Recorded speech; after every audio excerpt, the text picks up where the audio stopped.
Thank you, Aubrey, for that warm and energetic introduction.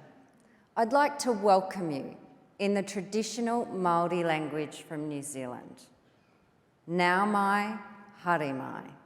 Tēnā koutou, tēnā koutou, tēnā koutou katoa. I see you, I see you, I see you all. Now, as Aubrey mentioned, Aioi Nissay Dowa is a difficult name to present, but in Japan it holds a very special meaning with its people. Aioi means coming together, Nissay means the rising sun, and Dowa means harmony. I have the privilege today of sharing our company's story with you. But first, I'm going to start with a personal story. When I was at university, I took part in a Young Achievement program, and that program was to bring a group of students together to start a company, to think of a product, to make it or build it, market it, and of course, sell it. And our product idea was called the Monkey Band. Now, I think we were ahead of our time. You see, the Monkey Band was made of wetsuit material, and it was designed to hold either your money or your keys. You could liken it today to the ones that you see wrapped around your arms holding your mobile phones. So, two of the funniest stories is that we didn't have a marketing budget, so you could see me in the shopping centre car parks with my clipboard accosting unsuspecting shoppers to get their views as to whether they would buy a monkey band. Secondly, we fronted Adidas, or for those in America, Adidas. And we convinced them why they needed to buy 500 of these homemade monkey bands and brand them Adidas. So why am I telling you this story? Well, you see, at a young age, I learnt the importance of three things.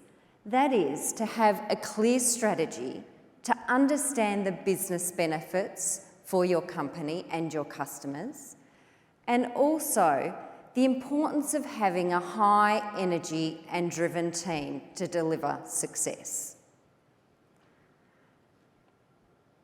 So when I started at Aioi Nissay Dowa 4 years ago, I noticed some things. I noticed that we lacked the kind of strategy in New Zealand that would drive profitable growth. It also didn't have that entrepreneurial spirit that I so dearly love. And we were hindered by these manual processes that, for me, added to the dreariness of the everyday. So we set on a path, and we set on a path to transform our business. And not only from a technology standpoint, but also culturally.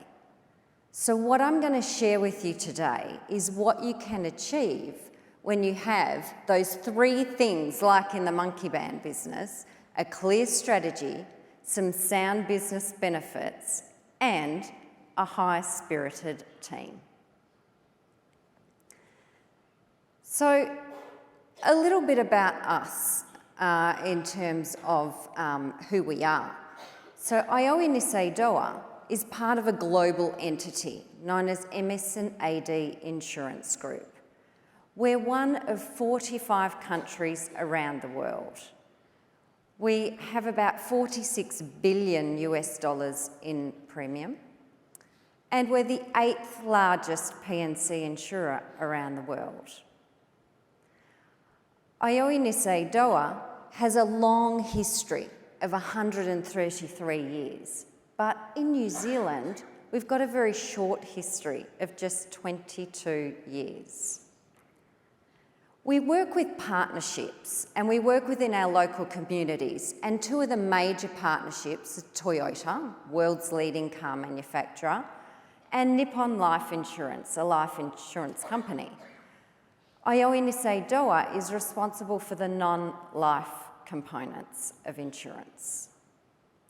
Now, coming back to New Zealand, where the general insurance market is valued at $7 billion. That's New Zealand dollars. Now, that number might pale into insignificance, particularly for some of you who are here from much larger countries like the US or the UK. But for us, it's all relative, with just a population size of 5 million people. Now, some fun facts about New Zealand. We have 5 times more sheep than we do people. That's right, 25 million sheep.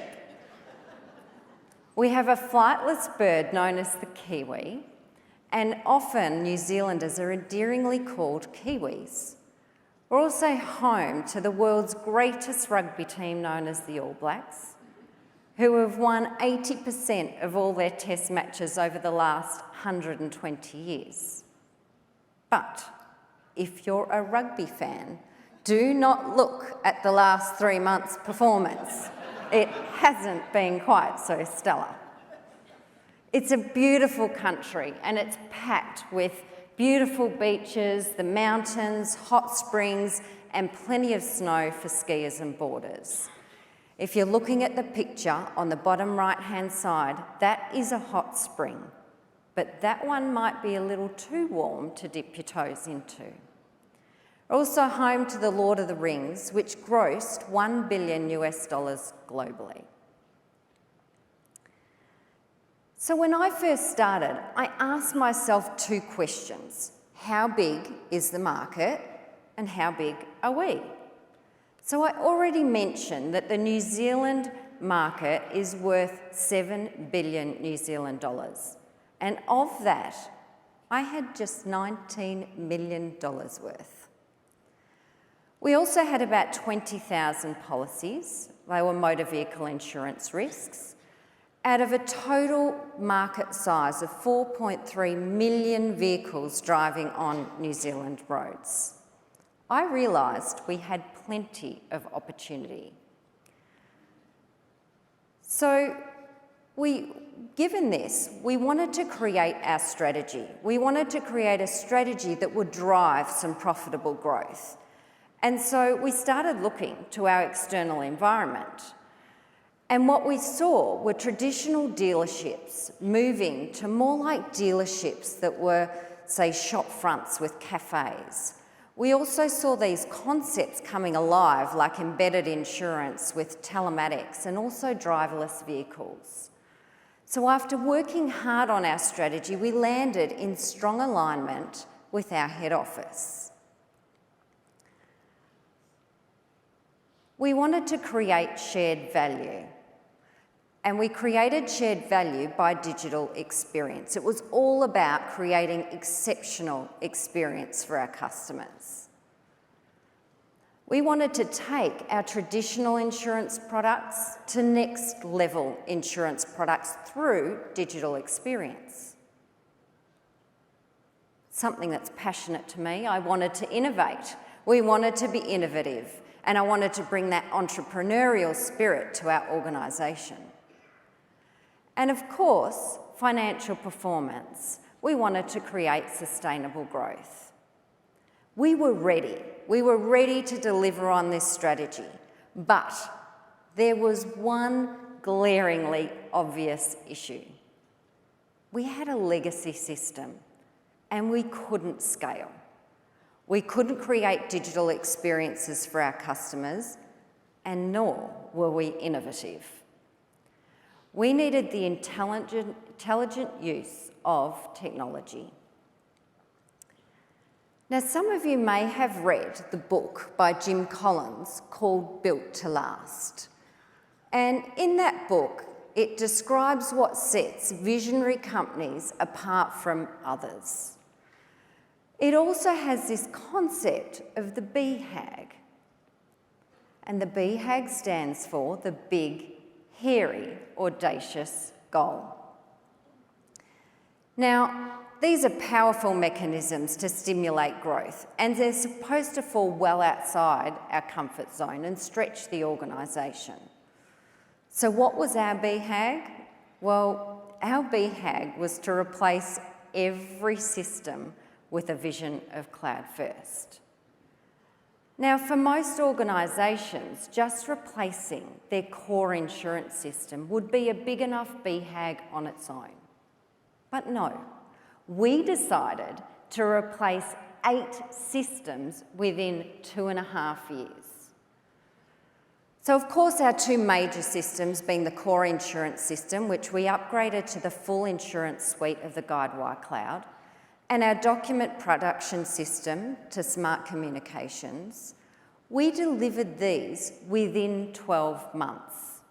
And we also managed to wedge a couple of the ancillary systems that you see there into it also. I'm exhausted just looking at this list. And I can tell you that my team were exhausted at the end of it. But what makes it an even bigger BHAG is that we have a total team size of 35 people, and I still had an operation to run. So like I said, our BHAG was to replace every system with a vision of cloud first. Why cloud first? Well, it was obvious once we understood our business benefits. Like I mentioned at the beginning, it's really important to understand what they are. And we drew up a business case, and whilst many thought we couldn't afford our fancy new systems, it became evident that we could. The benefits that we tied to our projects were flexibility. Now, before I talk about flexibility, I want to point you to the balloon puppy dog in the middle of this icon. So, not only do I find the balloon puppy dog hilarious for this presentation, but it does have a very special meaning to my heart. A number of years ago, I decided to volunteer for a children's hospital. And part of my role with the children's hospital was to bring fun, joy, and laughter to the children's lives.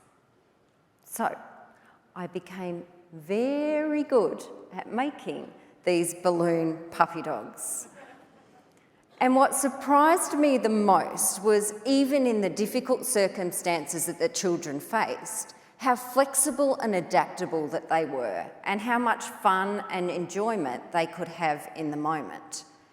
And so we wanted to find systems that were equally flexible, just like those children. When I think about our system implementation, we had a mandate of adopting the core system. And so what that meant is that we would actually change our business process before we would change the core system. So when I think about adopting the core and I think about cloud first, one of the biggest benefits is that we get to stay on the core roadmap innovation. And we benefit from all of those updates, and we manage to take those benefits immediately to our business. When we were in development, in flight of our project, we took an update from one version to the next, and it took just 5 days to deliver. Now, 6 months on in our post-go live, we are just about to take our next update. So we get to benefit from all of that added flexibility. And I think, when I think of this, I think of those children, and I think about how flexible they were, and that's exactly what we want in the system. Next, security, or Godzilla. In 2014, in San Francisco, a group of hackers hacked into the temporary road signs used for roadworks, and on it they wrote, "Godzilla attack, turn back." Now, much to the amusement of the road users, they did ignore it. And whilst it's a humorous example of security, I think we all know here why security is so important to our business. We knew that by choosing cloud first, we were being proactive in our security. We now integrate with technologies like AWS or Azure platforms, and what that means is we bring added security. We have things like whitelisting, network threat protection, anti-DDoS protection, and we benefit from a multi-zoned approach to disaster recovery, which means my data is backed up across different geographical zones. Finally, optimisation. Now, I'm an ocean swimmer, so I'll paint a picture for you. There's a swimmer. They're 50 metres offshore, they're swimming 1 kilometre every day, and they're gliding effortlessly through the water. And then there's me. I'm no more than 2 metres offshore. I can often feel my hand touching the sandy bottom, so I know I won't drown. And I can tell you that my stroke is completely inefficient. But if you look at the top competitive swimmers, their stroke is completely efficient. There's no unnecessary splashing or kicking, and their stroke is optimised. Now, we looked for straight-through processing and no-touch or one-touch opportunities at every customer touch point. Our sales are transacted through dealerships, and when they come across into our system, we took a 13-step process down to 0. We also have added efficiencies within our claims process. So when we look at the claims payments, it's now more automated, which saves minutes off every claim. So when I think about the competitive swimmers and gliding through the water, I think about the fact that we wanted our systems just as optimised as those swimmers. So to articulate these benefits for you, I'm going to share a video with you of my team. And I want you to pay particular attention to Dennis, who talks about the quick turnaround times for claims. The API and the tools that come with Guidewire make deploying and integrating with third parties significantly easier than with legacy systems. What Guidewire gives us is the ability to deploy new products, often out of the box, and to be able to deliver those and get a return on that investment significantly faster.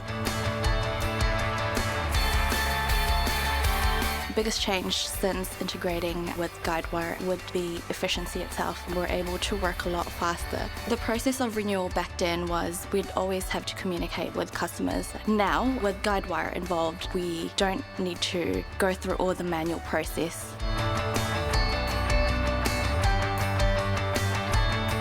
Using the Guidewire system now, the biggest impact for customers is the quick turnaround from lodgement to claim acceptance. It's taken half the time.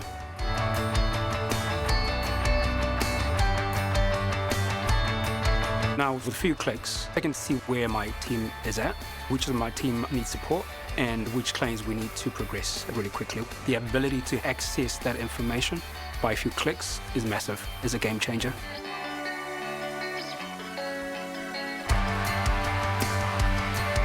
New business intake coming in, those 13 manual steps, we cut that to 0. I can take about double the business in without growing my policy team at all.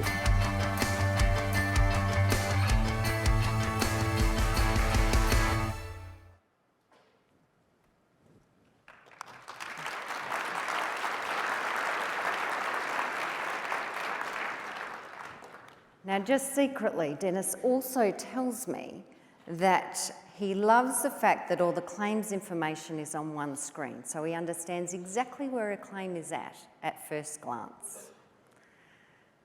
So I mentioned 4 years ago, we were transactionally focused. We had $19 million in premiums, and we had one brand with 2 products. Dial the clock forward to today, and we have new systems and infrastructure. We've doubled in premium, and we've got 6 brands with 6 products and capacity for even more. So we were focused in terms of our strategy, and what that also meant is that we also believed that we could deliver this, but it was incredible that we delivered 8 systems in 2.5 years. And that doesn't come without one key ingredient, and that is culture. So I mentioned earlier that a high-spirited team is important. And we made 8 massive technology changes in 2.5 years. But we didn't do it alone. We had technology partners. And it was equally important to us that we chose technology partners that shared that culture and that vision with us. So a fun fact about New Zealand that I didn't share with you earlier. Sir Edmund Hillary was the first person to climb to the top of Mount Everest. Now, we all know that the real heroes in this story are the Sherpas, and Sir Edmund Hillary's Sherpa was Tenzing Norgay. Now, we had our very own Sherpa. That's right, a company called Tenzing in New Zealand, owned by Tech Mahindra, a global entity. And they were extraordinary in terms of our delivery.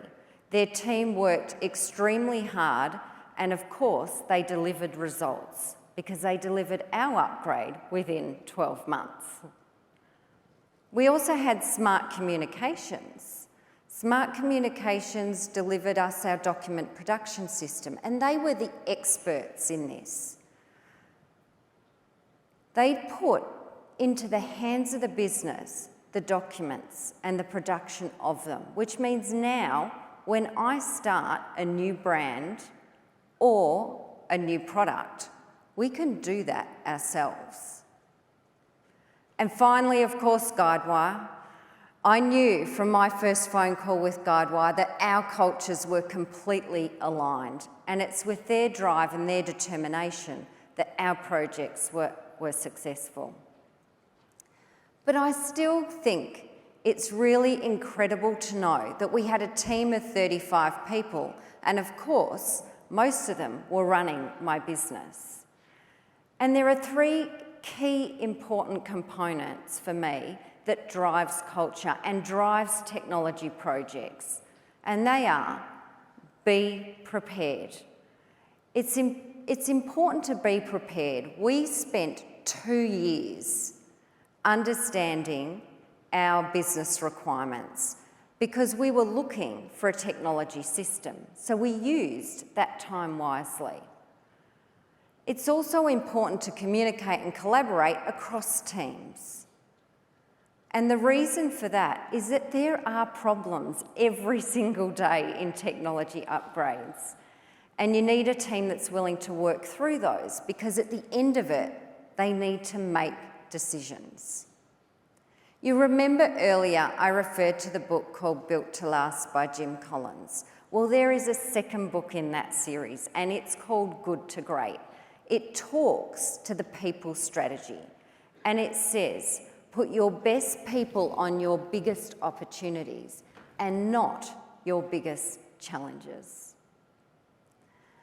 Choose your key roles wisely and make sure that they have the grit and the determination to make the project successful. Now, I started today talking about the monkey bands and what was equally important in every business, which is to have a clear strategy, to understand your business benefits, and to have a high-spirited team culture. I'm going to finish today coming back to our Japanese heritage, where I think that grit and that determination and that high-spirited team culture is articulated in one word, And it's a new word that's espoused by our new president, and that is yorose. Yorose means let's do it together. I know that by choosing the right technology partners, that we will work on all of our future BHAGs together. And as one team, we'll make sure that our business is a success. So I leave you with this one final word, yorose. Thank you.